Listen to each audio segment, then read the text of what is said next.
Si hem conegut l'assemblea, no podem deixar de banda el seu cosí germà, el Consell Rector.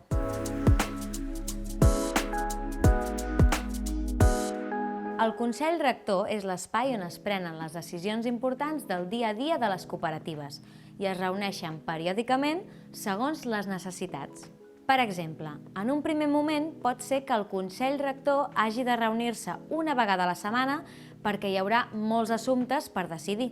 Aquest Consell està integrat per les persones que han estat votades prèviament per les sòcies en assemblea i ha de complir el mandat per al qual ha estat escollit. Pot passar, però, que les persones sòcies no estiguin prou satisfetes de la gestió que s'estigui fent. És aleshores quan, votant, poden canviar els seus integrants a l'Assemblea General. Això, al final, és la democràcia, fer que l'opinió de la majoria tingui un impacte real. I això és molt important que ho valoreu, perquè és molt diferent del que passa a una empresa tradicional, on les opinions dels treballadors no importen gaire.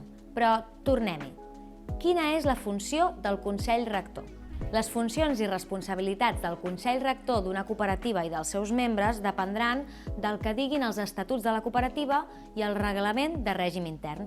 Sí, tota aquella paperassa que hem vist abans. I quina diferència hi ha entre el Consell Rector i l'Assemblea i quines decisions es prenen a cada lloc? El Consell Rector es decideix sobre coses més genèriques, de gestió, però mai les línies mestres de la cooperativa.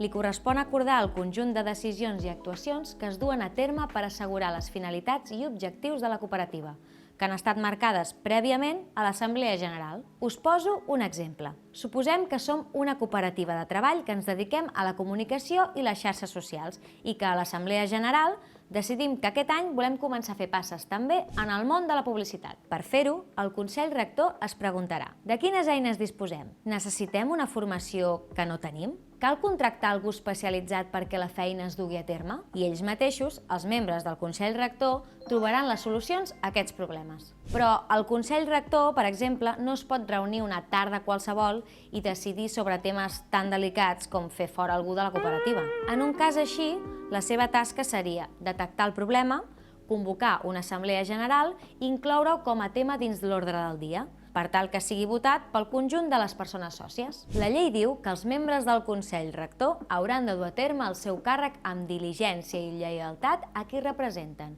i que han de portar una gestió empresarial ordenada i rigorosa. Ningú va dir que fos fàcil, però un gran poder comporta una gran responsabilitat.